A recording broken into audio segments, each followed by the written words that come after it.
Alright class, Assalamualaikum. Any questions from last time? Alright.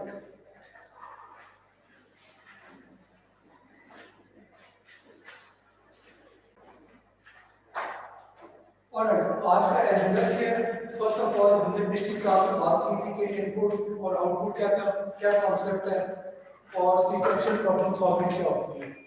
तो उसका एक और एग्जांपल देखेंगे। उसके बाद डिटेल में डिस्कस करने के कंप्यूटर जो है वो कोई भी प्रोग्राम रन करने के लिए क्या करना पड़ता है, ठीक है। तो फाइनली फिर हम एक एक्चुअल सी का प्रोग्राम आज शुरू करेंगे।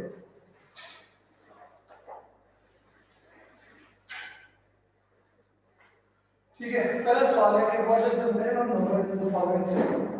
तो हमने पिछली क्लास में फ्लो चार्ट के साथ जो काम किया था, अभी प्रॉब्लम फर्क थी। हमने किया था कि एक आपके पास गिवन सेट है, उसके अंदर आपने काउंट करना है कि कोई नंबर कितनी दफा एग्जिस्ट करता है। आज सवाल है कि आपके पास ये सेट है, आपने फाइंड करना है कि इसके अंदर मिनिमम वैल्यू कौन सी है, ठीक है। तो ले आप 5 मिनट में उसका एक फ्लो चार्ट बनाएं, उसके बाद फिर डिस्कस करते हैं।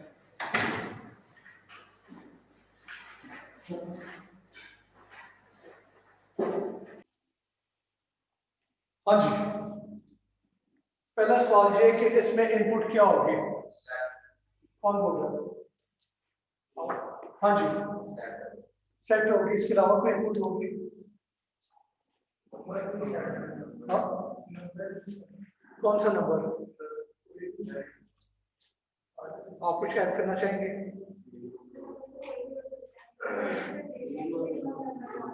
सी, इन्होंने जो बात की है कि नंबर तो कोई भी हो सकता है, ठीक है ना। आपके पास पूरा सेट पड़ा हुआ है, अब इसमें मिनिमम नंबर कौन से वो आपने फाइंड करना है। ऐसे आप स्पेसिफाई नहीं कर सकते कि कौन सा मिनिमम है, वो कंप्यूटर आपको डिटरमिन करके देगा, ठीक है। तो इसमें इनपुट सिर्फ सेट होगी, आउटपुट क्या होगी? आउटपुट मिनिमम नंबर होगी। तो बेसिकली आपकी इनपुट एक सेट है, उसके ऊपर आपने एक प्रोसेस रन करके डिटरमिन करने के मिनिमम क्या है जो कि आउटपुट हो जाएगा, दैट्स इट, ठीक है। अब स्टेप्स क्या होंगे? कोई अगर बिल्कुल ही फ्लो चार्ट को भी छोड़ दें, एक नॉर्मल लैंग्वेज में मुझे अगर समझाए मैं क्या करूँ? हाँ जी, सबसे पहले क्या होगा? बेसिक छोड़ दें मिनिमम वगैरह, पहला स्टेप क्या होगा? पहला डिजिट लेंगे, ठीक है ना। सारे नंबर वाली जिससे भी बात हुई है, देखिए कंप्यूटर ने जब प्रोग्राम रन करना होता है तो सारी चीजों को इकट्ठे नहीं देख सकता। एट एनी गिवन टाइम वो एक चीज को देख रहा होगा, उसके बाद फिर डिसाइड करना है कि अब क्या करना है। तो इन्होंने जो बात की कि सबसे पहले आप पहला नंबर देखेंगे, ठीक है। पहले नंबर में आप क्या करेंगे?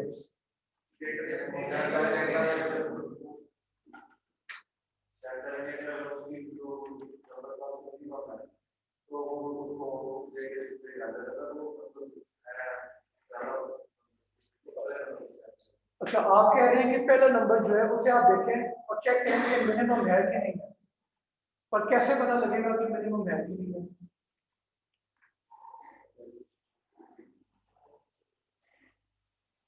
हाँ जी, सारे चेक करने पड़ेंगे। तो उसका फिर एक तरीका ये होता है कि आप शुरू में ना अज्यूम कर लें कि जो पहला नंबर है वो मिनिमम है, ठीक है ना। अज्यूम कर लें, बाद में ठीक हो जाएगा। शुरू में आप अज्यूम करें कि पहला नंबर मिनिमम है, ठीक है। तो मिनिमम 9 है, फिर क्या होगा? अगला स्टेप क्या होगा? अच्छा, अगर उसी वक्त आप आउटपुट दे देते हैं तो आपने कभी चेक भी नहीं किया कि बाकी नंबर क्या आता है, ठीक है। मैंने क्या अज्यूम कर रहे हैं कि हम सबसे मिनिमम है, अजम्पशन का ये मतलब नहीं कि अजम्पशन ठीक है, ठीक है। यानी आप शुरू में अज्यूम करें कि 9 मिनिमम है, पर जब तक आप पूरे के पूरे सेट को नहीं एक्सप्लोर कर लेते तब तक आप हतमी नहीं कह सकते कि मिनिमम है। तो इसलिए जब तक आप हतमी नहीं कह सकते मिनिमम है तब तक आप उसे प्रिंट भी नहीं करेंगे, ठीक है। तो पहला स्टेप है, आपने पहले नंबर को देखे और आपने कहा कि यही मिनिमम है। अगला स्टेप क्या होगा? ठीक है, चले अगले नंबर पे आ जाए। अगला नंबर 15 है। 15 को किसके साथ कंपेयर करेंगे? 9 के साथ। कि 15 और 9 में से मिनिमम कौन सा है? 9 मिनिमम। तो अभी आपने कोई चेंज फिर नहीं की। अगला स्टेप क्या होगा? नेक्स्ट नंबर पे आएंगे 2 पे। अब आप कंपेयर करेंगे कि 2 मिनिमम से कम है। मिनिमम में इस वक्त 9 पड़ा हुआ है, तो 2 मिनिमम से कम है। तो अब आप क्या करेंगे? आप कहेंगे कि मिनिमम जो है वो 2 है। ठीक है। और ये प्रोसेस कब तक रन करेगा? जब तक लास्ट स्टेप तक आप नहीं, लास्ट नंबर तक नहीं पहुंच जाते विच इज 1, और वही मिनिमम है। ठीक है। उसके एंड पे आप डिस्प्ले कर देंगे कि तब तक आपको मिनिमम में क्या पड़ा हुआ था। ठीक है। 2 नहीं, 2 था, पर जब आप आखिरी नंबर के साथ कंपेयर करेंगे तो 1 आ गया। और 1 क्योंकि 2 से कम है, तो अब आप मिनिमम 1 कर देंगे।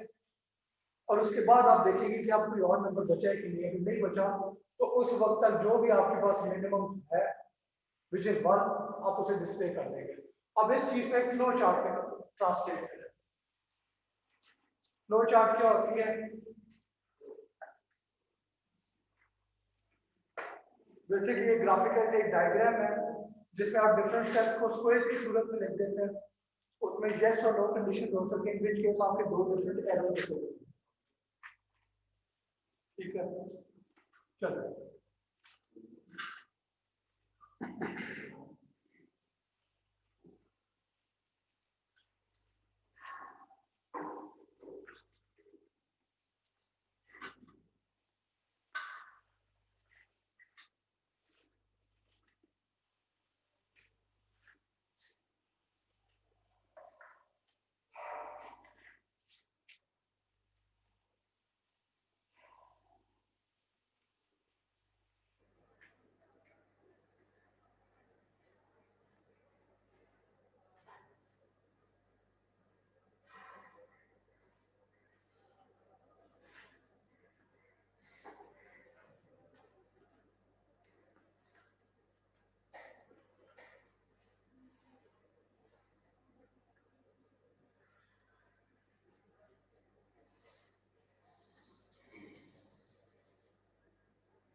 हाँ जी, शुएब जफर, एनी क्वेश्चंस?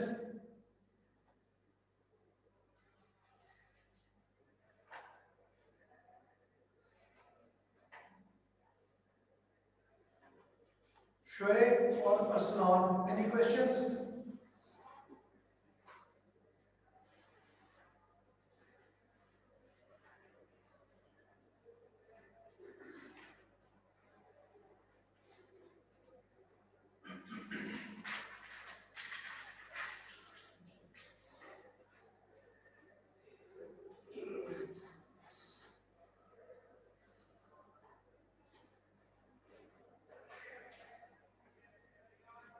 और कोई वॉलंटियर व्हाइट बोर्ड पे करना चाहेगा?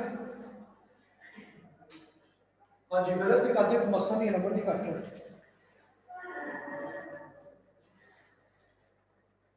हाँ जी यार, खौफ किस बात का है? एटमोस गलत हो जाएगा, मसला नहीं है। खैर ठीक है क्लास, इसका मैं सोल्यूशन देखते हैं। सबसे पहले आप अज्यूम करेंगे कि पहला जो नंबर है वो मिनिमम है। ठीक है। उसके बाद जो है आप अगले नंबर पे जाएंगे। ठीक है। फिर आप चेक करेंगे कि is that number less than minimum, यानी 15 जो है वो मिनिमम, उसको यहाँ पे लिख देते हैं।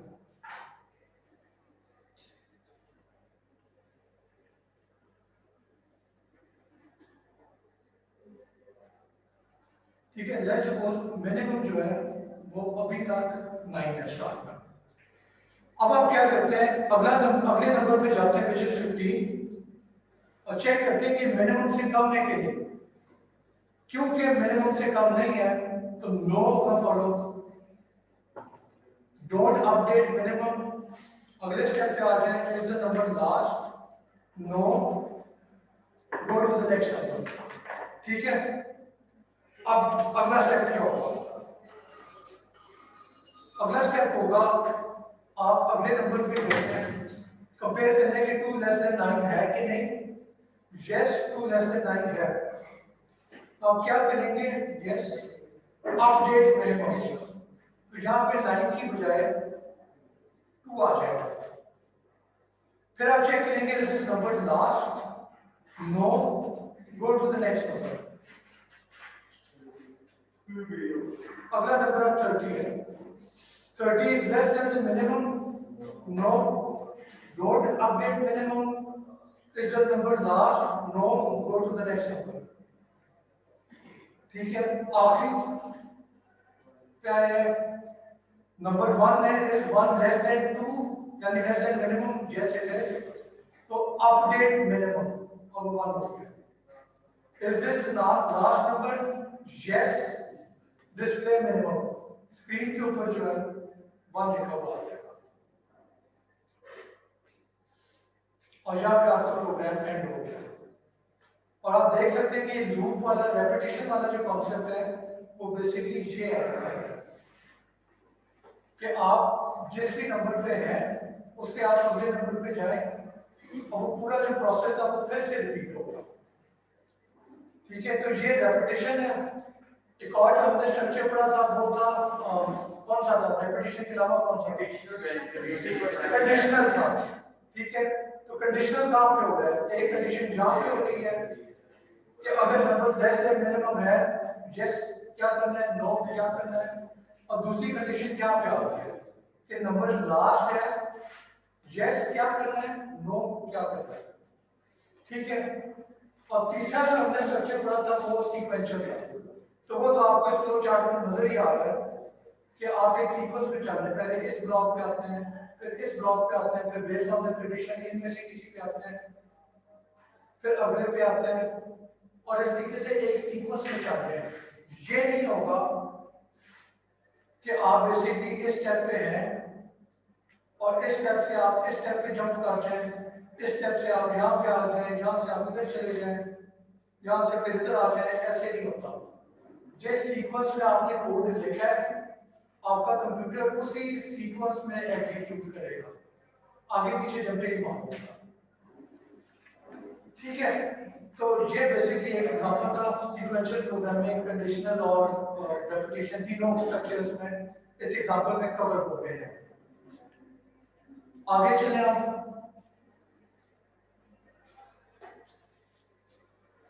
तो अब हमने बेसिकली अभी देखते हैं कि प्रोग्राम रन कैसे होता है और जो लवाज़मात हमें चाहिए एक्चुअल प्रोग्राम लिखने के लिए अभी हम वो समझेंगे। ठीक है, तो पहली चीज तो ये कि प्रोग्रामिंग लैंग्वेजेस जो है उनकी अगर हिस्ट्री देखें तो ओरिजिनली प्रोग्रामिंग लैंग्वेजेस जो है वो बेसिकली एक मशीन कोड होता था। यानी आपने कंप्यूटर को कोई भी प्रोग्राम इनपुट करना है, आप बेसिकली नंबर लिख के उसे दे रहे होते थे, 1 देन 0 लिख के होते थे।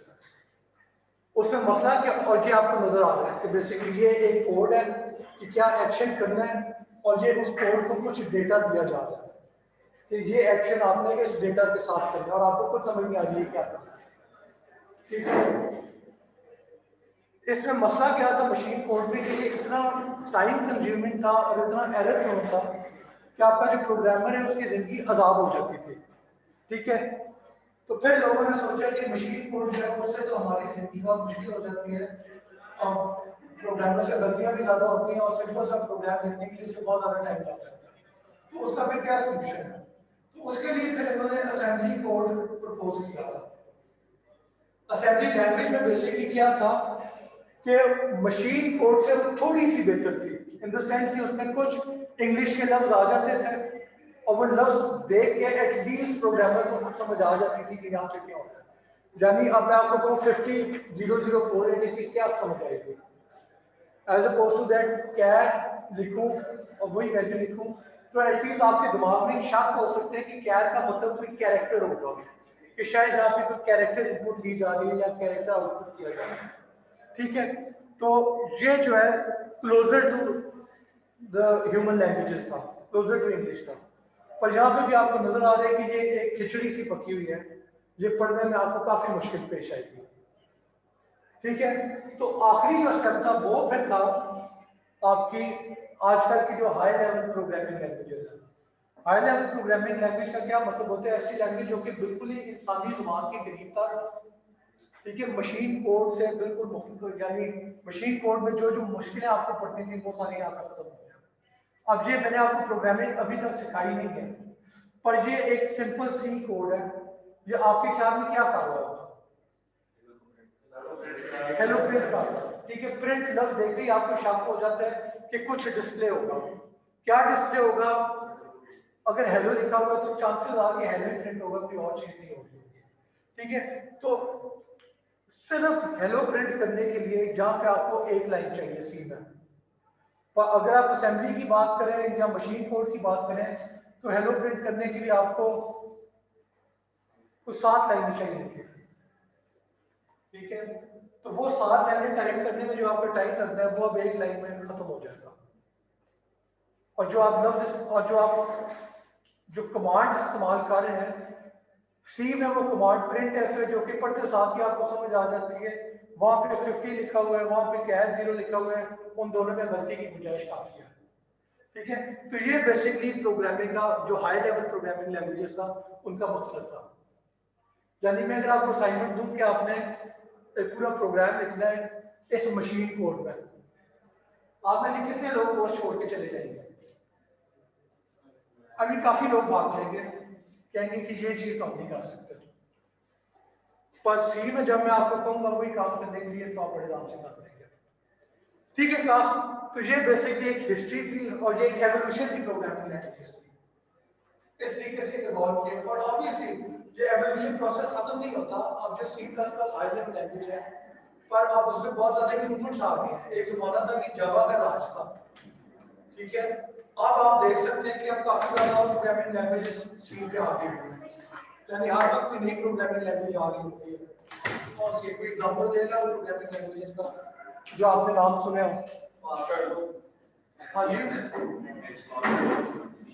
पास्कल आई थिंक काफी पुरानी अब हो चुकी है। और कुछ जो मोस्ट रिसेंट है उनमें कोई एग्जांपल? हाँ, HTML प्रोग्रामिंग लैंग्वेज वैसे नहीं है, उसके बाद में बात करेंगे। HTML class as a markup language, उसका मकसद होता है कि आपने फॉर्मेटिंग करनी है टेक्स्ट की। ठीक है, प्रोग्रामिंग लैंग्वेज यूजुअली आप उस चीज को कहते हैं जिसके अंदर कंडीशनल, रेपिटेशन और सीक्वेंशियल वाला कॉन्सेप्ट तीनों हो। HTML में तीनों नहीं है, सीक्वेंशियल तो है पर HTML में लूप्स और क्या कहते हैं रेपिटेशन और कंडीशन नहीं होती। पाइथन है। और कोई एग्जांपल? हाँ जी, ओके, सी शार्प हो गई। हाँ जी, एनी आइडिया कौन सी प्रोग्रामिंग लैंग्वेज नहीं है आजकल? किसी का नाम नहीं आइडिया? Any ideas? हाँ जी, जावा का मैंने एग्जांपल दे दिया। और जो आपने क्या यार, आप बहुत पुरानी लैंग्वेजेस की बात कर रहे हैं। ये आपका दूसरा जन्म तो नहीं है कहीं? पर ठीक है, कोटलैंड भी प्रोग्रामिंग लैंग्वेज है, पास्कल भी है। ठीक है, शुरू तो उन्हीं लैंग्वेजेस से हुआ था। ठीक है, तो काफी एग्जांपल हो गए। इसके अलावा रूबी और रेल्स है, गोलैंग है। पर ठीक है, पाइथन जो है वो आजकल काफी हिट चल रही है। यानी मेरा मशवरा होगा कि इसके बाद पाइथन भी आप सीखना है, खुद ही से सीखना है। जहाँ पर यहाँ पे कोर्स ऑफर हो तो पकड़े लेना, क्योंकि पाइथन में काफी आजकल डेवलपमेंट होगी, काफी डिमांड है इसकी। ठीक है, आगे चलें। तो अगला पॉइंट है कि आपके कंप्यूटर में डिफरेंट टाइप ऑफ स्टोरेजेस होती हैं। ठीक है, इस चीज का क्या मतलब है कि आप एक एग्जांपल ले रहे हैं, आपने कोई इंफॉर्मेशन स्टोर करनी होती है। ठीक है, तो आप किस तरीके से स्टोर कर सकते हैं कंप्यूटर छोड़ दें? क्या तरीका होता है कोई इंफॉर्मेशन स्टोर करने का? मैं आपको अपना फोन नंबर देता हूँ, क्या करेंगे आप उसके साथ? हाँ ठीक है, एक जवाब आया कि मेरा फोन नंबर आप याद कर लेंगे, उसके अलावा क्या हो सकता है? हाँ एक होता है कि कॉपी कोई आप कोई कागज पीस ऑफ पेपर ले लेंगे, रद्दी कागज बेशक ले लें, उसके ऊपर आप नंबर लिख लेंगे। और क्या चीज हो सकती है? ठीक है, पर उस पर अभी बात नहीं करते हैं, अभी पुराने तरीके की बात करते हैं। ठीक है, तीसरी चीज होगी कि आप यूएमटी की कोई फोन डायरेक्टरी लेंगे, उसमें मेरा नाम पड़ा होगा।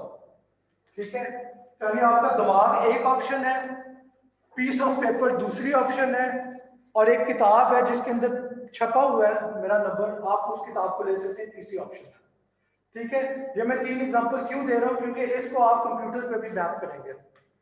तो सबसे पहला टाइप ऑफ स्टोरेज जो होती है वो है रजिस्टर। ठीक है, रजिस्टर बेसिकली क्या होता है कि आपकी फास्टेस्ट एक्सेस है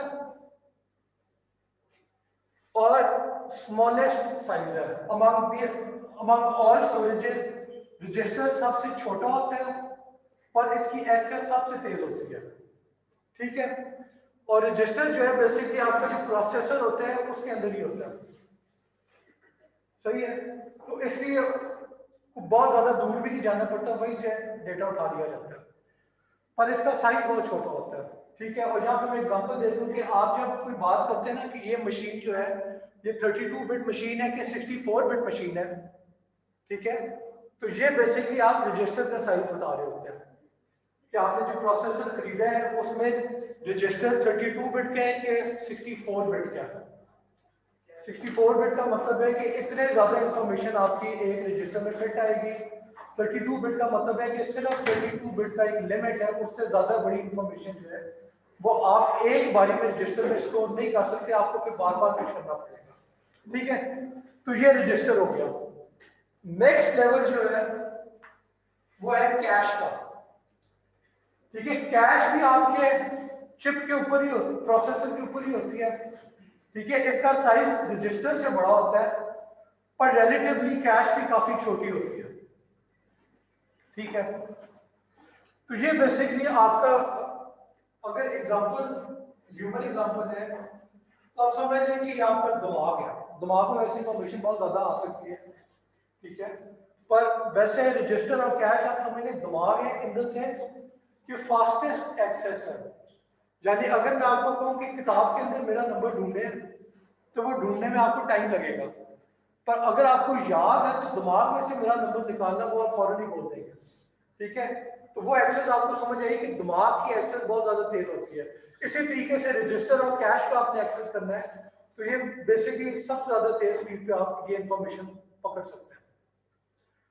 नेक्स्ट लेवल है स्टोरेज का वो है रैम। ठीक है, रैम बेसिकली आप एक एडिशनल मेमोरी आप इंस्टॉल कर लेते हैं, हार्डवेयर है उसमें आप और ज्यादा इंफॉर्मेशन स्टोर कर सकते हैं। यानी रजिस्टर में मैंने आपको एग्जांपल दिया था कि 32 बिट या 64 बिट रजिस्टर होता है। रैम आप कितनी लेते हैं? आपके किसी को याद है उसके कंप्यूटर में कितनी रैम है? 8 GB। कोई और एग्जांपल लेगा? हाँ ठीक है, 4 और 8 यूजली आजकल आती है। ठीक है, ज्यादा भी हो सकती है पर ये 200 है। ठीक है, तो आपको नजर आ रहा है कहां पे 32 बिट्स थी या 64 बिट्स, और कहां पे 8 GB यानी 8 बिलियन बिट्स बेसिकली। तो आपको नजर आ रहा है कि 8 बिलियन और 32 बिट्स कितना जमीन आसमान का फर्क है। ठीक है, तो ये बेसिकली रैम होती है, इसका साइज बड़ा होता है पर इसकी एक्सेस जो है वो काफी स्लो है, और उसकी दो वजूहत हैं। एक तो आप देख सकते हैं कि 32 बिट जो है, एक्चुअली मेन वजह यही है कि 32 बिट रीड करना जो है वो ज्यादा आसान है, या फिर आपके पास 8000 बिट्स है उसमें से जगह ढूंढ के उस जगह से चीज उठा के लेके आता। ठीक है, और दूसरी बात है कि ये रैम जो है आपके प्रोसेसर से हट के एक अलग चीज लगी होती है, अलग हार्डवेयर है। तो जो प्रोसेसर के ऊपर चीज है उसे एक्सेस करना ऑब्वियसली तेज होगा। अगर आपको किसी दूसरी जगह पे जाना पड़ रहा है तो वो भी आपकी एक्सेस जो है वो फिर स्लो डाउन हो जाती है। ठीक है, तो इस वजह से रैम जो है वो स्लोअर भी है पर उसके साइजेस बड़े हैं।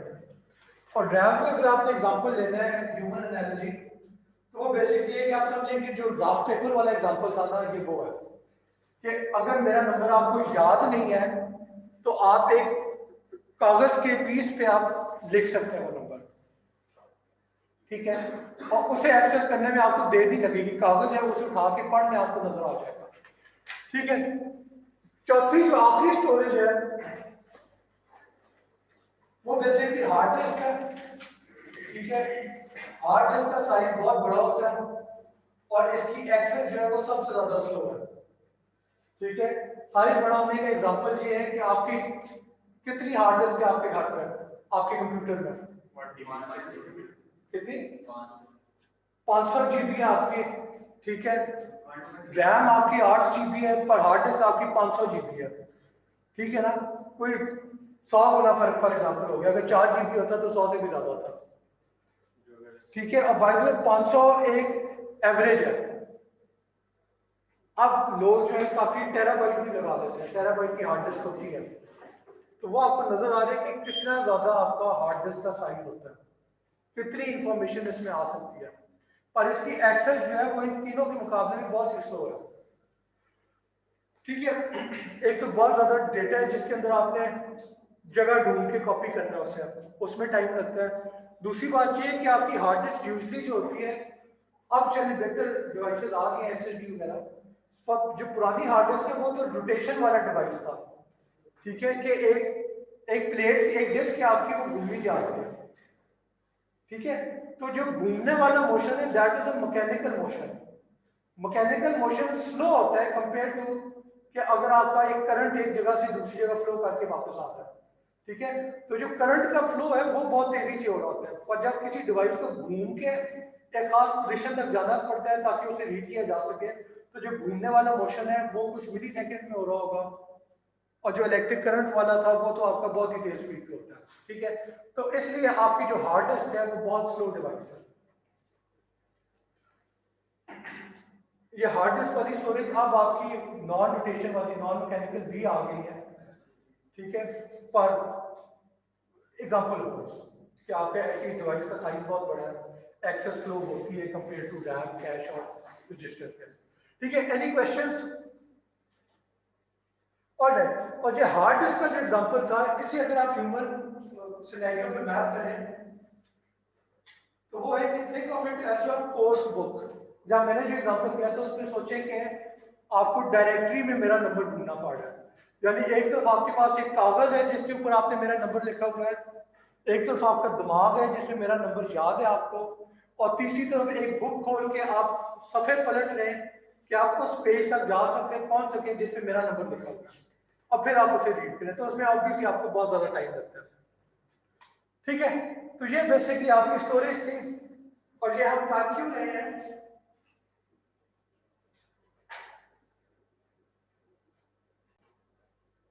और तो हम स्टोरेजेस की बात क्यों भी कर रहे थे कि अगला हमारा स्टेप है कि इस पॉइंट को समझना कि कंप्यूटर के पास एक प्रोग्राम है तो वो रन कैसे करता है।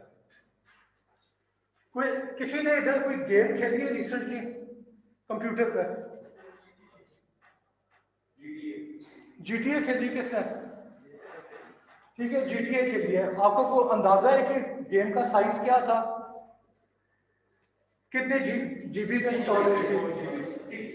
हाँ कितनी? 16 जीबी? 60 जीबी? 60 जीबी बहुत ज्यादा हो गया। अच्छा हो सकता है, ठीक है फाइन। ओके, अब सवाल ये है कि आपकी एक गेम है, ठीक है, वो आपकी 60 जीबी की है या एक का ख्याल है कि 16 जीबी की है, और दोनों पॉइंट क्लियर हो जाते हैं कि बहुत बड़ा साइज है, आपकी रैम में गेम फिट नहीं आ सकती, ठीक है। तो गेम आपकी पड़ी कहां पे होती है? हार्ड डिस्क पर पड़ी होती है, ठीक है। आपकी हार्ड डिस्क में पूरी की पूरी गेम पड़ी हुई है, पर अगर हार्ड डिस्क के अंदर ही आप उस चीज को रन करने की कोशिश करें तो हार्ड डिस्क आपकी इतनी स्लो एक्सेस है कि आप गेम खेल ही नहीं सकते, यानी गेम में जो है वो मिली सेकंड से भी कम के अंदर आपका काम हो रहा होता है। क्या काम हो रहा होता है? आपका म्यूजिक प्ले हो रहा है, आपकी एनिमेशन हो रही है, आपने वो बटन दबाया तो उसके मुताबिक आपका जो भी प्लेयर है वो मूव कर रहा होता है। तो ये सारी चीजें अगर एक एक सेकंड के गैप वक्फे के साथ होनी शुरू हो जाए तो गेम का तो मजा ही खत्म हो जाए। ठीक है, तो आपको बहुत फास्ट एक्सेस चाहिए होती है। तो बेसिकली प्रोसेस में क्या होता है, आपका कंप्यूटर जो पहला स्टेप होता है कि आपकी हार्ड डिस्क में जो भी गेम पड़ी हुई है, जो भी आपका प्रोग्राम पड़ा हुआ है, कंप्यूटर हार्ड डिस्क से उसे कॉपी करेगा इनटू योर रैम। पूरे की पूरी गेम जो है लेट्स सपोज वो रैम में आ जाएगी। बाय द वे आपने 60 जीबी का एग्जांपल दिया, ठीक है। अब लेट्स सपोज कि आपकी गेम का साइज इतना था कि रैम में फिट आ गया, ठीक है। बाय द वे ज्यादा हो तो उसके लिए भी तरीके होते हैं, वो हम इस कोर्स में नहीं करेंगे। अगर कोई इंट्रोडक्शन टू कंप्यूटिंग में मेरे साथ है तो वहां पे कवर हो जाएगा, ठीक है। या फिर आप ऑफिस में आ सकते हैं, उस पर बात की जा सकती है। तो यहाँ पे पॉइंट ये है कि सबसे पहले आपकी हार्ड डिस्क में गेम पड़ी हुई है, उसे आप उठा के अपनी रैम के अंदर आपने कॉपी कर दिया, ठीक है। अगला स्टेप क्या होगा? बेसिकली प्रोग्राम गेम क्या है? एक प्रोग्राम है, यानी स्टेप ऑफ इंस्ट्रक्शंस है, सेट ऑफ इंस्ट्रक्शंस है, और उन इंस्ट्रक्शन को वन बाय वन आपने एग्जीक्यूट करना है। तो जब आप पूरी की पूरी गेम को कॉपी करते हैं हार्ड डिस्क से अपनी रैम में, अब क्या होगा कि आपने पहली इंस्ट्रक्शन को एग्जीक्यूट करना है। तो कंप्यूटर करता क्या है कि रैम में जो आपके प्रोग्राम की पहली इंस्ट्रक्शन पड़ी हुई है उसे वो कॉपी कर देगा। कहां पे कॉपी करेगा? आपका जो प्रोसेसर है उसका जो रजिस्टर है, ठीक है। कैश को इस एग्जांपल के लिए इग्नोर कर दें, लेट्स सपोज कि कैश एग्जिस्ट ही नहीं करती। आपने जो भी चीज एग्जीक्यूट करनी है वो आपके रजिस्टर में पहली लाइन कॉपी होगी, ठीक है। अब क्या होगा? प्रोसेसर जो है उस रजिस्टर में जो भी कमांड पड़ी हुई है उसे एग्जीक्यूट करेगा, ठीक है। उसके बाद रैम में जो अगली इंस्ट्रक्शन थी उस इंस्ट्रक्शन को कॉपी करेगा इनटू द रजिस्टर, और फिर अगली वाली इंस्ट्रक्शन को एग्जीक्यूट करेगा, ठीक है। और ये प्रोसेस तब तक रिपीट होगा जब तक आपके प्रोग्राम का आखिरी जो इंस्ट्रक्शन है, जो आखिरी लाइन ऑफ कोड है वो एग्जीक्यूट नहीं हो जाती। और जैसे ही आखिरी लाइन ऑफ कोड एग्जीक्यूट होगी उसके बाद जो है आपका प्रोग्राम खत्म हो जाएगा, और दैट्स इट, और फिर फर्दर कुछ नहीं होगा। अब रैम में वो प्रोग्राम पड़ा हुआ है कि नहीं पड़ा हुआ, निकल गया है, आपको कोई फर्क नहीं पड़ता। आपने जो प्रोग्राम रन करना था वो सारा का सारा एग्जीक्यूट हो गया, ठीक है। तो इस चीज को मैं जल्दी से समराइज कर दूं कि आपने कोई भी प्रोग्राम रन करना है, आप हार्ड डिस्क से पूरे के पूरे प्रोग्राम को रैम में कॉपी करेंगे, और फिर वन बाय वन एक इंस्ट्रक्शन जो है रजिस्टर में कॉपी होगी, प्रोसेसर उसे एग्जीक्यूट करेगा, फिर अगली इंस्ट्रक्शन रैम से कॉपी होगी रजिस्टर में, फिर उसे एग्जीक्यूट किया जाएगा, उसके बाद तीसरी इंस्ट्रक्शन कॉपी होगी रजिस्टर में, और ये चली जाएगा जब तक आपके प्रोग्राम की सारी इंस्ट्रक्शन जो है वो एग्जीक्यूट, या आखिरी इंस्ट्रक्शन जो है वो एग्जीक्यूट नहीं हो जाती। जैसे ही आखिरी इंस्ट्रक्शन एग्जीक्यूट होगी आपका प्रोग्राम खत्म हो जाएगा। अब वो रैम में पड़ा हुआ है कि नहीं पड़ा हुआ, रजिस्टर में पड़ा हुआ है कि नहीं पड़ा हुआ, उसकी जरूरत नहीं है। आपका जो ऑपरेटिंग सिस्टम है इवेंट फौरन नहीं तो इवेंचुअली रैम के अंदर रिप्लेस कर देगा, उस चीज को रैम से निकाल के उसकी जगह किसी और प्रोग्राम को दे देगा, ठीक है। ऑलराइट, तो ये बेसिक आपकी एक्चुअल प्रोग्राम की एग्जीक्यूशन होती है। Any questions?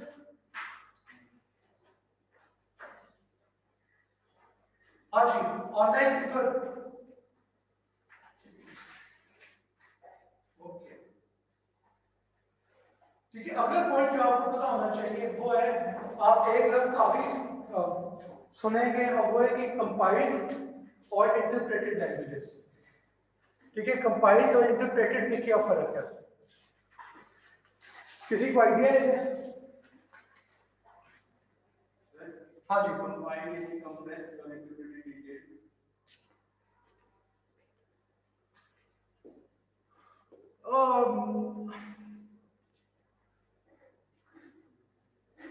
ये मेन फर्क नहीं है, एक्चुअल फर्क कुछ और है, ठीक है। साइज वाली बात जो है उस पर मैं अभी नहीं आना चाहता, बाद में डिस्कस कर सकते हैं। हाँ जी, क्या और फर्क हो सकता है?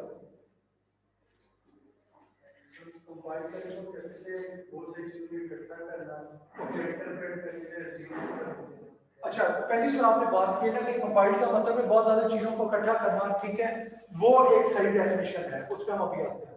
दूसरी आपने क्या बात की है? इंटरप्रेट करना डायरेक्ट रिसीव कर देना। इंटरप्रेट होते हैं कि एक एक करके चीजें करना, ठीक है। इस पे चले एग्जांपल अभी देते हैं। यानी पहले आप देखें कि कंपाइल क्या होता है, ठीक है। कंपाइल लैंग्वेज में क्या होता है कि आपने जो भी प्रोग्राम लिखा, अच्छा एक बात याद रखें कि हम जो हाई लेवल प्रोग्राम लिखते हैं सी में, सी प्लस प्लस, किसी भी लैंग्वेज में, एंड पे रन मशीन कोड ही हो रहा होता है।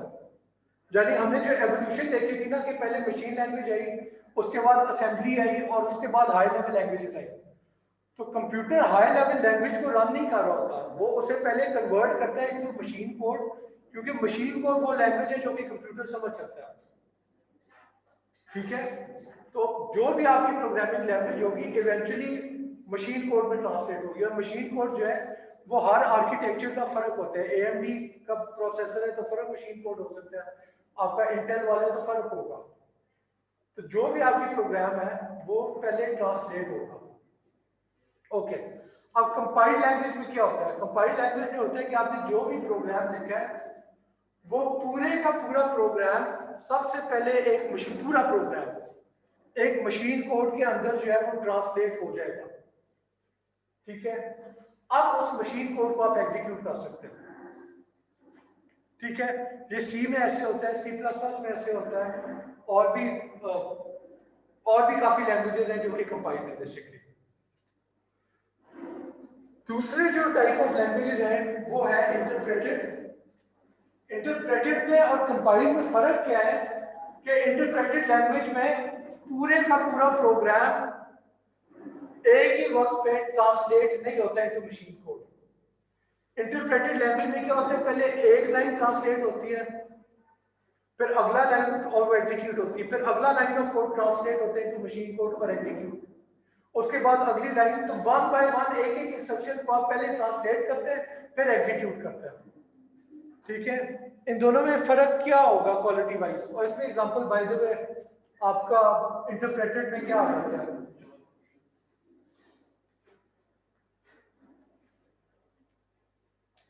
Python I think interpreted consider की जाएगी, ठीक है।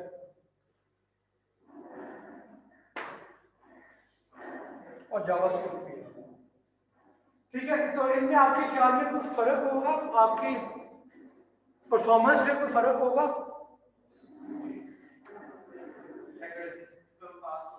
हाँ जी, इंटरप्रेटेड लैंग्वेज आपके ख्याल में फास्ट होगी? आपका क्या ख्याल है? कंपाइल फास्ट होगी, क्यों? अच्छा, एग्जीक्यूट एक साथ कुछ नहीं होता। जो पिछली साइड पे कहे ना कि एग्जीक्यूट स्टेप बाय स्टेप हो रहा है, पहले एक लाइन फिर अगली लाइन फिर अगली लाइन।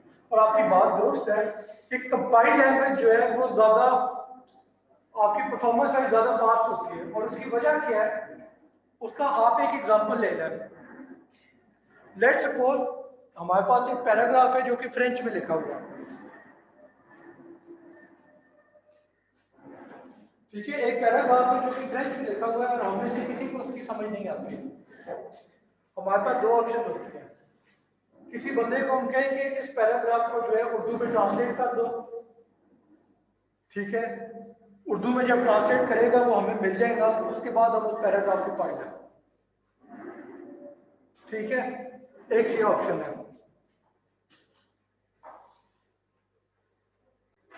ठीक है। तो आपके पास एक फ्रेंच का पैराग्राफ है, उसे अगर कोई उर्दू में ट्रांसलेट करके एक पूरा पैराग्राफ आपको दे देता है, वो पैराग्राफ पढ़ने में आपको कितना टाइम लगेगा फौरन पढ़ने के? एज अपोज टू दैट एक पैराग्राफ है फ्रेंच का और आप एक बंदे को सामने खड़ा करते हैं, उसे कहते हैं ये पैराग्राफ है, एक लाइन पढ़ो, फिर उसे उर्दू में तर्जुमा करके सुनाओ, फिर अगली लाइन पढ़ो, फिर उसका उर्दू में तर्जुमा करके सुनाओ।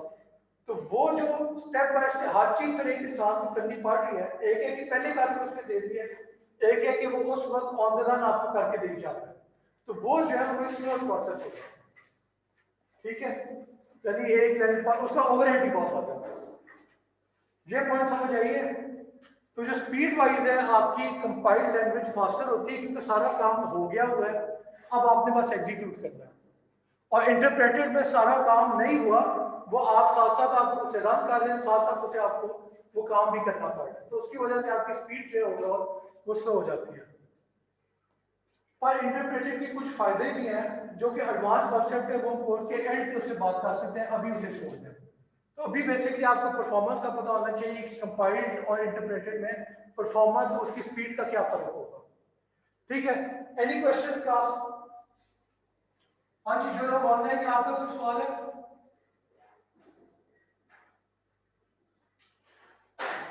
Alright, moving on. ठीक है, अब जो है बेसिकली हम पहला प्रोग्राम अपना देखते हैं।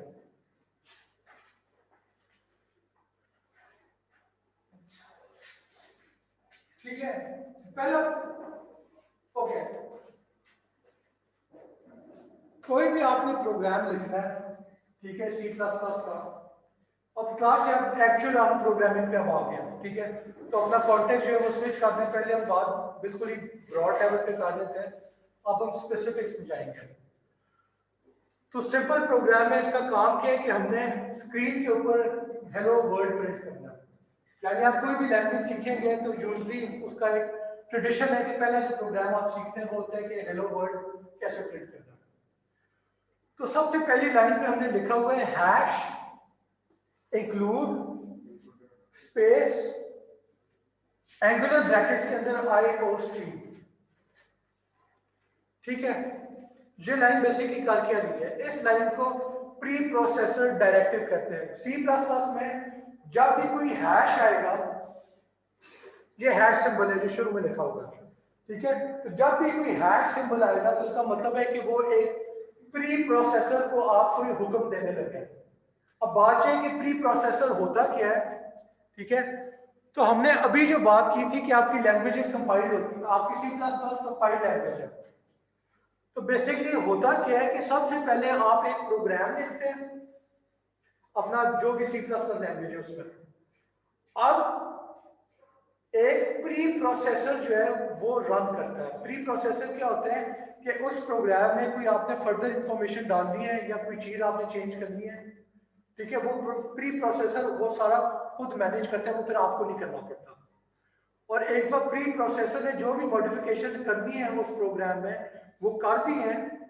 अब क्या होगा कि अब उसकी एक्चुअल कंपाइलेशन होगी कि अब जो है वो जो मॉडिफाइड फाइल है प्रोग्राम फाइल उसको कंपाइल किया जाएगा इनटू मशीन कोड और फिर आप उस मशीन कोड को एग्जीक्यूट कर सकते हैं। ठीक है, तो प्री प्रोसेसर की समझ आई है कि यानी प्रोग्राम लिखने से लेके कंपाइल होने तक उसके बीच में जो स्टेप है वो प्री प्रोसेसर है कि कंपाइल होने से पहले हम इस प्रोग्राम में क्या चेंजेस होनी चाहिए, और वो क्या चेंजेस होती हैं वो आपने प्री प्रोसेसर को बताया होता है कि कंपाइल करने से पहले ये इंफॉर्मेशन इंक्लूड कर देना मेरे प्रोग्राम में, वो मैंने नहीं की, तुम कर देना।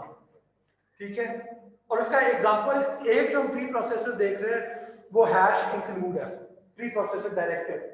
हैश इंक्लूड क्या करते हैं बेसिकली कि आप एज ए प्रोग्रामर जब अपनी प्रोग्राम में इस तरह की लाइन लिखते हैं तो आप प्री प्रोसेसर को कह रहे होते हैं कि अगली जो नाम है वो एक फाइल है, यानी IOStream जो है ये एक फाइल है, इसके अंदर जो भी टेक्स्ट लिखा हुआ है, यानी आप जब सी प्लस प्लस इंस्टॉल करेंगे, ठीक है, और आप जब प्रोग्राम लिखेंगे तो IOStream की एक फाइल ऑलरेडी बनी होगी उसमें। तो जब आप हैश इंक्लूड IOStream करते हैं तो बेसिकली आप प्री प्रोसेसर को कह रहे हैं कि IOStream फाइल के अंदर जो कुछ लिखा हुआ है वो सारे का सारा यहाँ पे कॉपी कर दो, यानी हैश इंक्लूड IOStream डिलीट हो जाएगा और इसकी जगह IOStream में जितना टेक्स्ट था वो सारे का सारा कॉपी हो जाएगा। ठीक है, तो प्री प्रोसेसर का फायदा क्या हुआ कि ये सारा जो आपको अपने हाथों से लिखना पड़ना था IOStream फाइल में जो कुछ है वो अगर आप हाथों से टाइप करना शुरू कर देते हैं तो आपको बड़ा टाइम लग जाता और गलती की गुंजाइश भी होती कि आपने कोई चीज गलत टाइप कर दी है, डालना भूल गए। ठीक है, इस तरह से क्या हुआ है कि एक फाइल बस बनी हुई है, आपने प्री प्रोसेसर को कह दिया कि मैं जब दोबारा टाइप नहीं करूंगा तो मैं उससे कॉपी करके यहां से ले लूं। ये पॉइंट समझ आया? प्री प्रोसेसर का फायदा समझ आ गया सारों को? ठीक है। अब अगला सवाल ये कि आईओ स्ट्रीम है क्या? ठीक है, लाइब्रेरी फाइल है। और लाइब्रेरी फाइल क्या होता है, कोई बताएगा? आपके ख्याल में क्या होगा? Any idea? हाँ जी, कोई और? तुक्का लगा दें, कौन होगा? जो रैम है उसमें वर्क कर रहा हूँ। हाँ, जो रैम है उसमें चल रहा हूँ। नहीं, लाइब्रेरी वैसे इंसानों की जुबान में अगर बात करें लाइब्रेरी क्या होती है?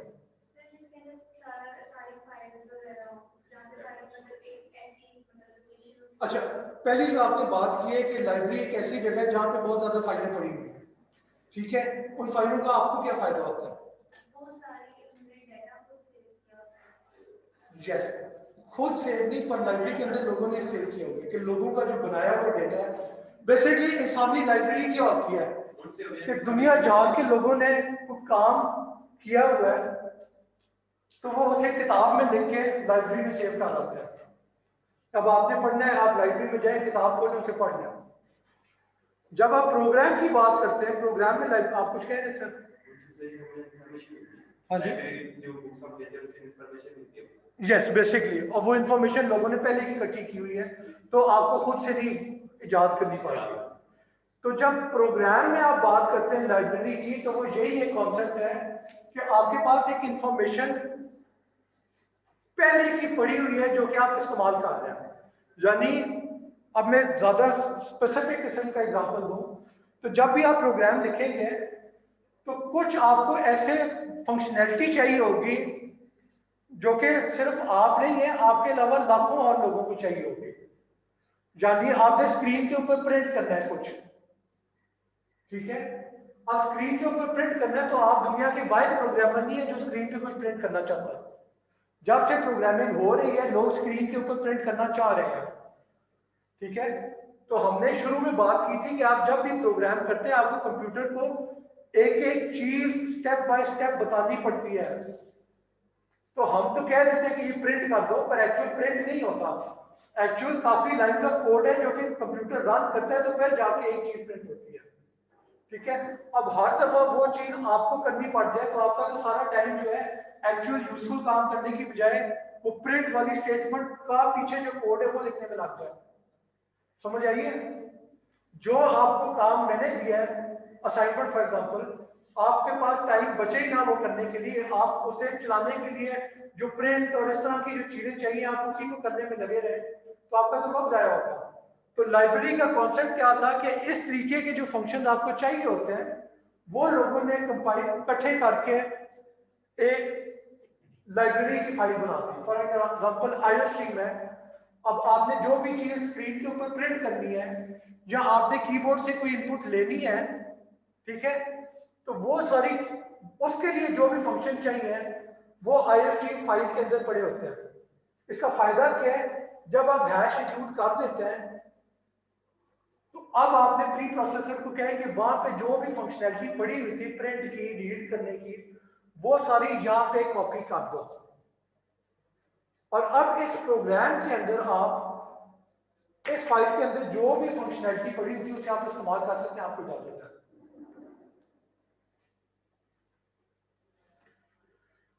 यानी अगर बिल्कुल ही सिंपल एग्जांपल दूं, मैं आपको कहूं कि आपने एक गेम बनानी है तो गेम बनाने के लिए आपको लीनियर अलजेब्रा चाहिए, गेम बनाने के लिए आपको आई थिंक कैलकुलस वगैरह भी शायद चाहिए हो। अब ये सारी चीजें आप जो 200 साल 300 साल पहले जो मैथ इजाद हुई थी आप दोबारा से उसको इजाद करना शुरू हो जाएंगे, ऐसे तो नहीं होता ना। आप लाइब्रेरी में जाके चीजें समझ लेंगे किताबें खोल के और फिर उस चीज को आप प्रोग्राम में लिख देंगे। और अगर आपने वो एक दफा कर दिया है तो आप उस चीज की एक लाइब्रेरी बना देंगे और आप बाकियों को भी कह देंगे कि यार अगर ये वाला तुमने काम करना है ना तो इसकी फंक्शनैलिटी मैंने इकट्ठी कर ली है तो मेरी फाइल को इंक्लूड कर लो, तुम्हारा काम हो जाएगा। फिर अपनी गेम पे फोकस करना, ये लीनियर अलजेब्रा कैलकुलस वगैरह जैसी चीजों को छोड़ देना वो मैं कर चुका हूँ, ठीक है? आगे चले। ओके, तो पहली लाइन आप लिखेंगे हैश इंक्लूड एंगुलर ब्रैकेट्स के अंदर आईओ स्ट्रीम। यहाँ पे मैं एक और पॉइंट क्लियर कर दूं कि जब आप एंगुलर ब्रैकेट के अंदर नाम लिखते हैं फाइल का, तो इसका मतलब है कि ये C++ की स्टैंडर्ड लाइब्रेरी है, स्टैंडर्ड फाइल है बेसिकली, कि आपका कोई भी C++ का आपका कंपाइलर होगा उसके पास ये फाइल पड़ी होगी, समझ आइए, पहले से पड़ी होगी। इसके अलावा दूसरी ऑप्शन होती है यूजर डिफाइंड लाइब्रेरी की। यूजर डिफाइंड का क्या मतलब है कि आपने अपनी कोई लाइब्रेरी बना दी है, कोई भी नाम लिखते हैं, फॉर एग्जांपल यूएमटी ग्रेडिंग उस फाइल का नाम है, उसमें जितनी भी ग्रेडिंग की फंक्शनैलिटी वो आपने इंप्लीमेंट की हुई है, तो वो जब आप स्पेसिफाई करेंगे तो फिर एंगुलर ब्रैकेट में नहीं करेंगे, वो आप डबल कोट्स के अंदर करेंगे, ठीक है। यानी आईओ स्ट्रीम से पहले एंगुलर ब्रैकेट है, एंड पे एंगुलर ब्रैकेट है। अगर ये आपकी बनाई हुई फाइल होती तो इसके पहले भी डबल कोट्स होते हैं जो इन्वर्टेड कॉमा कहते हैं, और दूसरे एंड पे भी इन्वर्टेड कॉमा होता है, ठीक है। इनमें फर्क यह है कि जब आप इन्वर्टेड कॉमा में कोई चीज लिखते हैं तो आपका जो कंपाइलर है वो पहले आपके जो फोल्डर्स हैं आपके यूजर डिफाइंड फोल्डर उनमें उस फाइल को ढूंढेगा, और अगर आप एंगुलर ब्रैकेट इस्तेमाल करते हैं तो फिर डायरेक्ट जो स्टैंडर्ड लाइब्रेरी वाला फोल्डर है उसके अंदर जाके उस फाइल को कंपाइलर सर्च करता है, ठीक है। तो ये एक फर्क है, ये आपको पता होना चाहिए। आप शुरू का जो कोर्स है उसमें तो आप सिर्फ यही काम कर रहे होंगे एंगुलर ब्रैकेट वाला, बाद में फिर कोर्स वाली बात शायद है तो हम बाद में दोबारा उसे रिविजिट कर लेंगे। Any question? ऑलराइट, तो अभी तक जो मैं रीकैप कर दूं, हमने प्री प्रोसेसर के बारे में बात की कि वो क्या होते हैं, क्यों आपको फायदा देता है।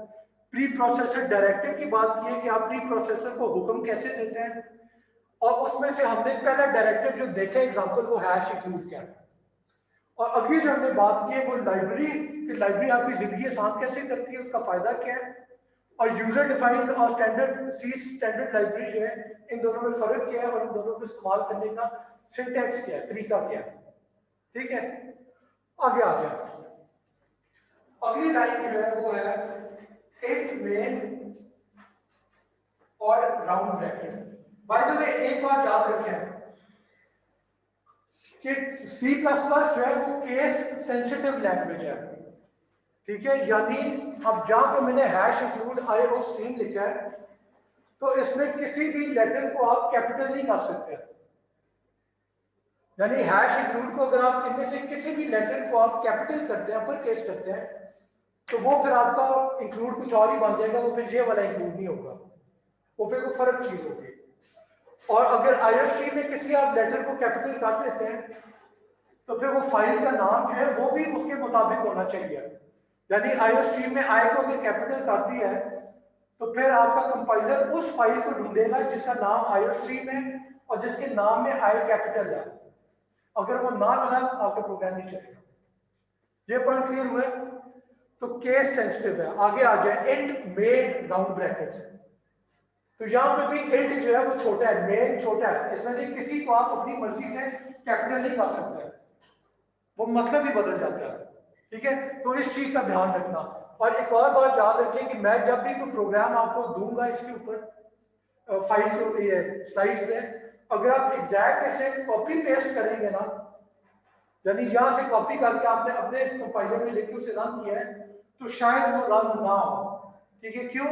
उसकी वजह ये है कि अगर आपने कोई डबल कोट्स इस्तेमाल किया है ना, वो अभी हम करेंगे, तो वो डबल कोट जो है स्लाइड के ऊपर जो फॉन्ट है वो फर्क होता है, कंपाइलर का फॉन्ट है वो फर्क होता है, तो उस डबल कोट को कुछ और ही समझ बैठता है। तो इसलिए अगर आप इस प्रोग्राम को रन करने की कोशिश करें तो फिर एटलीस्ट डबल कोट अपने हाथ से चेंज कर देना, वरना ये प्रोग्राम रन नहीं होगा, ठीक है। और बाय द वे गौजा की चीज करना भी। ओके, वापस इस पे आ जाए, तो इंट मेन और राउंड ब्रैकेट, इस चीज का क्या मतलब है? बेसिकली इसका मतलब है कि आपका कोई भी C++ का प्रोग्राम होता है उसके अंदर एक कोड ब्लॉक होना चाहिए जिसका नाम मेन हो, यानी एक फंक्शन होना चाहिए जिसका नाम मेन है। और ये क्यों जरूरी है? क्योंकि ये बेसिकली आपका एंट्री पॉइंट होता है, यानी आप कोई भी प्रोग्राम लिखेंगे, बाय द वे कल को आप जो प्रोग्राम लिखे होंगे उसमें सिर्फ एक फाइल नहीं होगी, उसमें कई फाइल होगी, और एक फाइल के अंदर भी आपके मल्टीपल फंक्शन होंगे। फंक्शन बेसिकली क्या होते हैं? कलेक्शन ऑफ कोड, उसके हम बाद में बात करेंगे, पर अभी आपको पता होना चाहिए कि function is a collection of code. Okay, अब आप जब रन करेंगे इसे तो आपके कंपाइलर को फौरन पता लग जाएगा कि उसने इस पॉइंट पे एंटर करना है। अगर मल्टीपल फाइल्स पड़ी हुई है, मल्टीपल फंक्शन पड़े हुए हैं, कोई फर्क नहीं पड़ता। कंपाइलर क्या करेगा? वो ढूंढेगा कि इंट मेन किधर है, ठीक है, और इसके अंदर घुस के वो एग्जीक्यूशन शुरू करेगा। यानी अगर 6 फाइलें थी तो 6 फाइलों को इग्नोर करेगा, वो उस फाइल को ढूंढेगा जिसमें इंट मेन है और फिर वहां से स्टार्ट करेगा। तो इंट मेन जो है आपके प्रोग्राम का स्टार्टिंग पॉइंट होता है। ये हर प्रोग्राम में होना लाजमी है C++ में, अगर नहीं है तो आपका प्रोग्राम रन ही नहीं करेगा।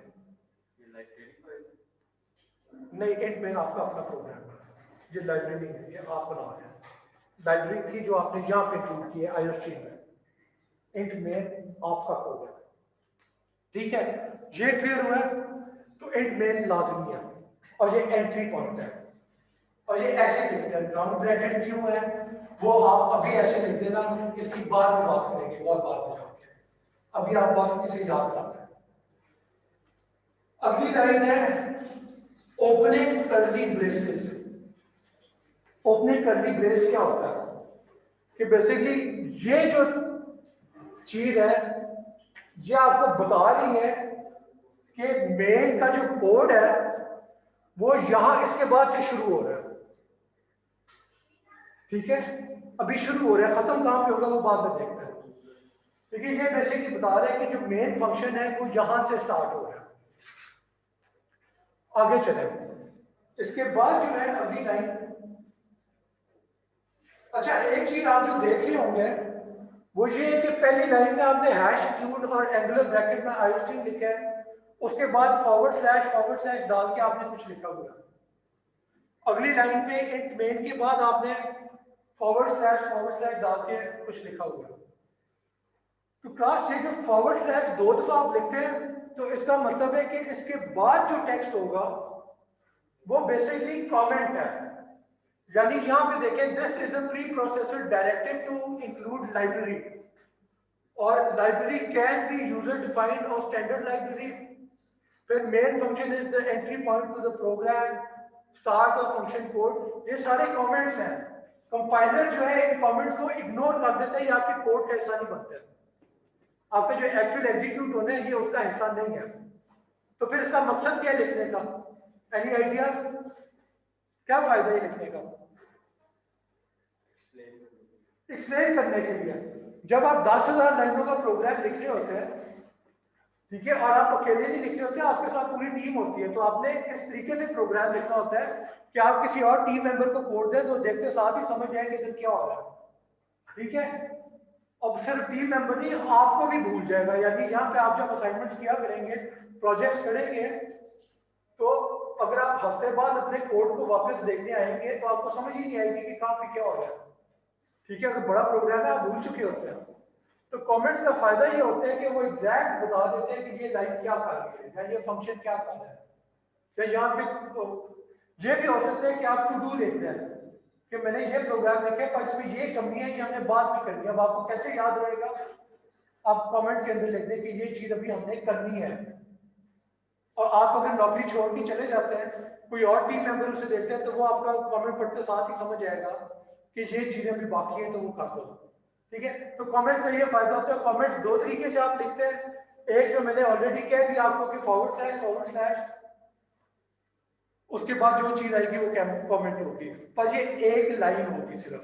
अगर 2 लाइनों में लिखते हैं तो फिर आपको जैसे मैंने किया 2 दफा फॉरवर्ड स्लैश इस्तेमाल करें, एक पहली लाइन पे, एक उससे अगली लाइन पे, ठीक है। दूसरा जो तरीका कमेंट डालने का होता है वो ये है जो मैंने लिखा है, program to print hello world. इससे पहले आप फॉरवर्ड स्लैश स्टार लिखें और कमेंट के एंड पे आप स्टार फॉरवर्ड स्लैश लिखते हैं, तो ये भी कमेंट बन जाता है, ठीक है। पर इसका फायदा क्या है कि ये पूरा ब्लॉक ऑफ कमेंट होगा। यानी अगर आपने मल्टीपल लाइंस में लिखना है तो हर लाइन से पहले आप फॉरवर्ड स्लैश ना करें, आप बस पहली लाइन के शुरू पे फॉरवर्ड स्लैश स्टार लिखें और जो भी आखिरी लाइन है उसके एंड पे स्टार फॉरवर्ड स्लैश लिखते हैं तो पूरे का पूरा जो ब्लॉक है वो कमेंट बन जाएगा और कंपाइलर उसे इग्नोर कर देगा। वो सिर्फ और सिर्फ आपके वो प्रोग्रामर की आसानी के लिए। ठीक है, आगे आ जाए। अगली लाइन लिखी वाले एसटीडी सी आउट। ठीक है, सी आउट जो है बेसिकली स्क्रीन के ऊपर प्रिंट करने के लिए एक फंक्शन है और ये फंक्शन कहां से आया है? लाइब्रेरी से। यानी या तो फंक्शन आपको खुद बनाना पड़ता और अगर आप खुद नहीं बनाना चाहते क्योंकि वक्त आया होगा तो आप क्या करते हैं, आप वो लाइब्रेरी इंक्लूड कर लेते हैं जिसके अंदर फंक्शन अवेलेबल है। तो ऊपर जो हमने हैश इंक्लूड आईओस्ट्रीम लिखा था, ये बेसिकली आईओस्ट्रीम की जो फाइल है उसके अंदर सी आउट का पूरा प्रोग्राम पड़ा होगा, पूरा फंक्शन पड़ा होगा। तो आपने सिर्फ उसे इंक्लूड कर दिया। क्लियर है? ओके, अगला पॉइंट एसटीडी सी आउट के बाद आप by the way STD colon colon क्या है, इस चीज को आप अभी इसकी बात नहीं करेंगे। ठीक है, अभी आप बस समझें कि ये जो है आईओ स्ट्रीम का एक फंक्शन है और ये पूरे का पूरा आपको लिखना है। ठीक है, उसके बाद जो है लेस देन का साइन आएगा। ठीक है, प्रोग्रामिंग लैंग्वेजेस में कुछ ऑपरेटर होते हैं, प्लस ऑपरेटर है, माइनस ऑपरेटर है, मल्टीप्लाई डिवाइड ऑपरेटर है। और वो क्या करते हैं ऑपरेटर? दो नंबरों को या ऐड कर रहे हैं या सब्ट्रैक्ट कर रहे हैं या मल्टीप्लाई या डिवाइड कर रहे हैं। ठीक है, ये जो लेस देन का सिंबल है ये भी एक ऑपरेटर है। आप दो दफा लेस देन डालेंगे तो ये ऑपरेटर बन जाएगा। ये क्या करता है, इस ऑपरेटर का बेसिक काम होता है कि जो भी चीज इसके बाद आ रही है डबल कोट्स के अंदर, इस वक्त हम इस पे फर्दर बात करेंगे, अभी क्या आ रहा है, डबल कोट्स के अंदर हेलो वर्ल्ड लिखा हुआ है। तो बेसिकली ये ऑपरेटर क्या कह रहे हैं कि ये हेलो वर्ल्ड जो है ये पूरे का पूरा स्क्रीन के ऊपर फेंक दो। समझ आई है? तो ये ऑपरेटर है जो बता रहे हैं कि स्क्रीन के ऊपर से फेंक दो। इसके अलावा भी इस ऑपरेटर के और काम भी होते हैं। स्क्रीन के अलावा आप किसी फाइल के ऊपर फेंक दें, ठीक है, वो भी हो सकता है। समझ आइए? तो ये बेसिकली ऑपरेटर है और ये कर क्या रहे हैं, हेलो वर्ल्ड स्क्रीन के ऊपर फेंक देना। इसके बाद दोबारा लेस देन का साइन आया है और उसके बाद क्या लिखा हुआ है, STD colon colon and L.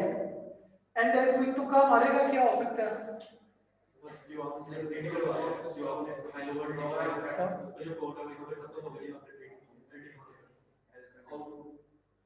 कोई और?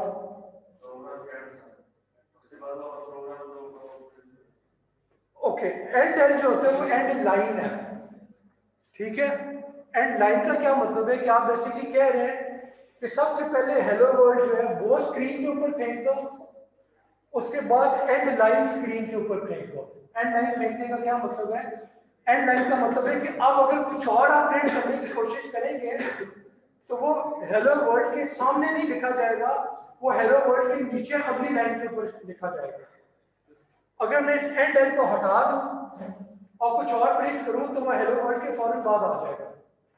उसके आगे एंड एंड लिखा हुआ है तो इसकी वजह से अब मैं कुछ प्रिंट करता हूं तो वो हेलो वर्ल्ड से अगली लाइन पे आएगा। ठीक है, तो ये बेसिकली आपका कमांड होगी हेलो वर्ल्ड प्रिंट करने के लिए।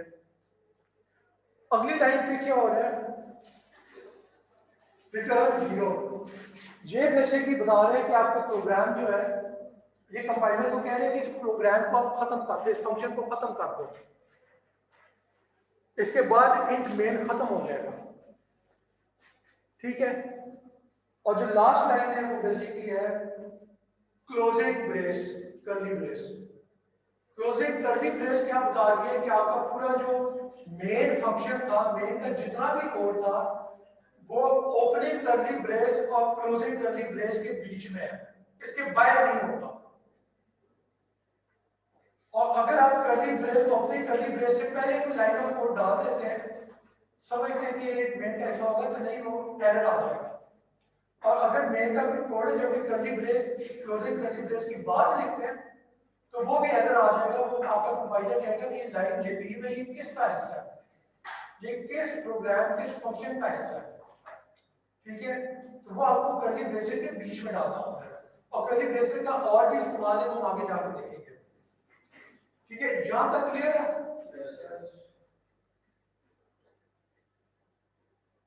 ठीक है, अब क्लास एक, अच्छा एक और चीज मैं कहनी भूल गया था, ठीक है, सेमीकोलन। यानी आपको नजर आ रहा है कि एसटीडी आउट वाली जो लाइन है उसके सबसे एंड पे, एंड के बाद सेमीकोलन डला हुआ है। इसी तरह रिटर्न जीरो जो है उसके एंड पे भी सेमीकोलन डला हुआ है। पर आप देख रहे हैं कि इंट मेन के आगे सेमीकोलन नहीं है, हैश इंक्लूड आयोस्ट्रीम के आगे भी सेमीकोलन नहीं है। ठीक है, तो बेसिकली कुछ एक्सप्रेशन होती है जिनके आगे आप सेमीकोलन डालते हैं, कुछ होती है जिनके आगे आप नहीं डालते हैं। ठीक है, इस पे हम बाद में दोबारा बात करेंगे। अभी फॉर नाउ आपको बस ये पता होना चाहिए कि रिटर्न जीरो और हेलो वर्ल्ड वाली जो लाइन है उसके एंड पे सेमीकोलन डालना लाजमी है। ठीक है, ऑलराइट, अब क्लास एक जल्दी से quick practice question. Write a program which prints your first name on the first line and your last name on the second line. आपके दो नाम हैं, पहला नाम पहली लाइन में होगा, जो लास्ट नेम में फैमिली नेम है वो अगली लाइन में आ जाएगा। ठीक है, सवाल समझ आ गया? इसका प्रोग्राम आप देखें और ये आपको देखने की जरूरत है।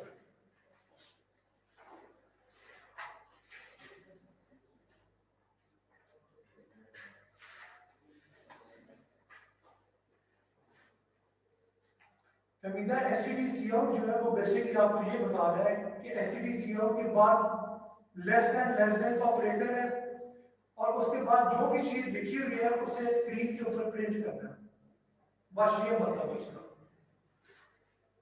और अगर ये लेस देन का ऑपरेटर बार बार आ रहा है तो पहले जो चीज है वो पहले स्क्रीन पे प्रिंट होगी, उसके बाद वाले लेस देन ऑपरेटर के बाद जो चीज है वो फिर बाद में प्रिंट होगी। यानी इस एग्जांपल में हेलो वर्ल्ड पहले स्क्रीन पे आएगा और फिर न्यू लाइन जो है वो उसके बाद में प्रिंट किया जाएगा। ठीक है, चलें, अब मैंने जो प्रैक्टिस क्वेश्चन दिए जो लोग ऑनलाइन है वो भी उसे करें और ये कोड देखने की आपको इजाजत है, ये कोड देख के करना है।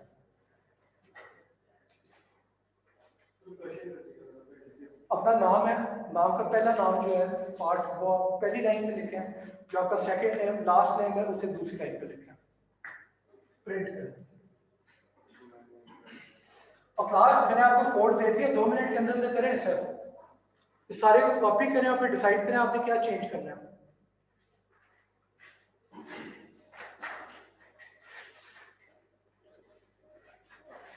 पहला स्टेप है कि इस कोड को कॉपी करें, उसके बाद डिसाइड करें कि हेलो वर्ल्ड की जगह आपने क्या करना है।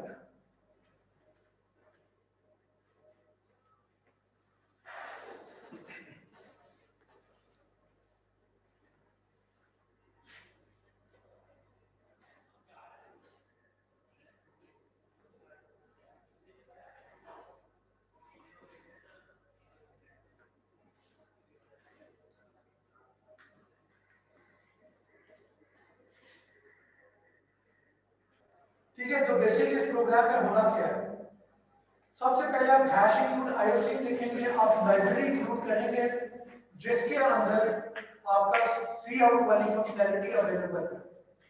अगली लाइन में आप लिखेंगे इंट मेन राउंड ब्रैकेट्स, ये आपके कंपाइलर को बता रहे हैं कि कहां से प्रोग्राम शुरू करना है। कर्ली ब्रेसेस वो बता रहे हैं कि स्टार्टिंग कर्ली ब्रेस वो बता रहे हैं कि यहां पे इंट मेन शुरू होता है। पहली लाइन में आप लिखेंगे STD out less than double quotes के अंदर अपना पहला नाम, फिर लेस देन और STD colon and new line है। तो ये क्या करेगा कि पहली लाइन पे मेरा नाम आगे प्रिंट कर देगा। अगला लाइन ऑफ कोड क्या है, क्योंकि हमने कहा है कि सीक्वेंशियली फॉलो होता है, तो अगला लाइन ऑफ कोड है STD out less than Khan quotes के अंदर लेस देन एसटीडी एंड है। तो ये बेसिकली क्या कहा है कि अगली लाइन में मेरा नाम खान प्रिंट करेगा और उसके बाद न्यू लाइन का है कि अगर कोई तीसरी चीज मैंने प्रिंट करनी होती तो वो तीसरी लाइन पे होगी, पर यहाँ पे क्योंकि हमारा मकसद खत्म हो गया है तो हमने रिटर्न 0 कर दिया कि यहाँ पे प्रोग्राम खत्म हो गया, इंट मेन और कुछ नहीं रहेगा। और उसके बाद आपने क्लोजिंग कर्ली ब्रेसेस डाल दिया कि यहाँ पे प्रोग्राम बिल्कुल मेन की बॉडी भी खत्म हो गई और दैट से आपने सिर्फ ये करना था। इसको करने के डिफरेंट तरीके हो सकते हैं। एक ऑप्शन और क्या थी कि आधे के बाद लेस देन आगे एसटीडी एंड की है, उसके बाद सेमीकोलन की बजाय आप करें लेस देन और कोर्स के अंदर खाम लिखते हैं और उसके बाद में सेमीकोलन डालते हैं और फिर जो दूसरी लाइन में रही वो आपको नहीं चाहिए। तो इन दैट केस क्या होगा, पहले आधे प्रिंट होगा, फिर न्यू लाइन और उसके बाद खाम। तो वो भी आपके पास ऑप्शन थी, ठीक है। वो हम बाद में फिर इसके और अधिक एग्जांपल करेंगे तो आपको प्रैक्टिस के साथ साथ क्लियर होता जाएगा, ठीक है। Any question class?